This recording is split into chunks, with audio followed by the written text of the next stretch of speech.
বাংলাদেশ ক্রিকেটে নতুন একটা অধ্যায়ের সূচনা হচ্ছে আগামীকাল। কলম্বোর আর প্রেমাদাসা স্টেডিয়ামে আগামীকাল যখন বাংলাদেশ দল শ্রীলঙ্কার বিপক্ষে ওয়ানডে খেলতে নামবে, সেখানে নেই মুশফিক মাহমুদুল্লাহ। মিডল অর্ডারের এই দুই ভরসার নাম যখন নেই, তাদেরকে রিপ্লেস করছেন কারা? মেহেদী হাসান মিরাজ দিয়েছেন উত্তর। দুইটা ইম্পর্টেন্ট পজিশনের জায়গা কিন্তু চলে গিয়েছে এবং তারা রিটায়ার নিয়ে নিয়েছে। মুশফিক ভাই এবং মাহমুদুল্লাহ রিয়াদ ভাই, তারা অনেক ইম্পর্টেন্ট প্লেয়ার ছিল টিমের জন্য। সো দুইটা জায়গা অনেক ভ্যালুয়েবল জায়গা আমার কাছে মনে হয়, এবং আমরা চেষ্টা করব ওই জায়গাটা যেন যারা এক্সপিরিয়েন্স প্লেয়ার তারা যেন ওই জায়গাটা নিতে পারে।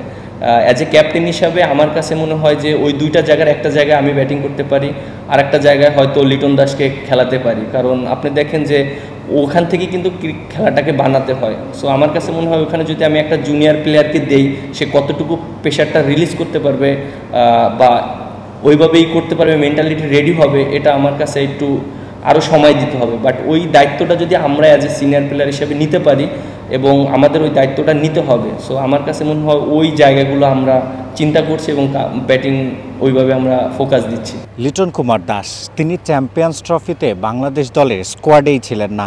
এবার যখন ফিরছেন তখন একাদশে জায়গাটা প্রায় নিশ্চিত, তা মিরাজের কথাতেই স্পষ্ট।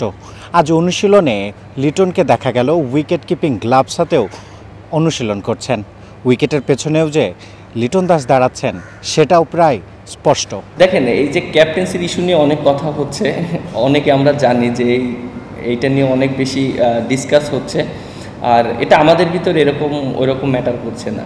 কারণ আপনি দেখেন যে অ্যাজ এ প্লেয়ার হিসাবে আমরা যখন খেলি, আমাদের কাজ হলো টিমকে সাপোর্ট করা, টিম পারফরমেন্স করা। এবং শান্ত যখন ক্যাপ্টেন ছিল, আমি অনেক হেল্প করেছি, পারফর্ম করেছি। তারপরে আপনার এর আগে যারা ক্যাপ্টেন ছিল তারাও খেলেছে, তাদেরকেও পারফর্ম করাটা important. At the same time টিমের ভিতরে একজন ক্যাপ্টেন থাকে এবং আলটিমেটলি সবারই খেলতে হয়, এবং সবাই পারফর্ম করলে কিন্তু দেশ ভালো করে এবং টিমটার রেজাল্টটা হয়। সো আমার কাছে মনে হয় যে ক্যাপ্টেন একজনই থাকে, বাট টিমে সবাই পারফর্ম করাটা, সাপোর্ট করাটা খুব ইম্পর্টেন্ট। আর আমার ভিতরে এরকম কোনো কিছুই নেই, শান্তর ভিতরে এই জিনিসটা নেই, কারণ সবার আগে টিম বাংলাদেশের প্রিয় ফরম্যাট ওয়ানডেতে এখন র্যাঙ্কিংয়ে বাংলাদেশের অবস্থান 10 নম্বরে। মেহেদী হাসান মিরাজের দলের সামনে সরাসরি বিশ্বকাপ খেলার চ্যালেঞ্জ। সেই চ্যালেঞ্জে উতরাতে মেহেদী হাসান মিরাজ কি বলছেন? সবার আগে বাংলাদেশ, সবাইকে এক হয়ে খেলতে হবে, দলের জন্য খেলতে হবে। আর যতবারই বাংলাদেশ দল হিসেবে খেলেছে ততবারই জিতেছে।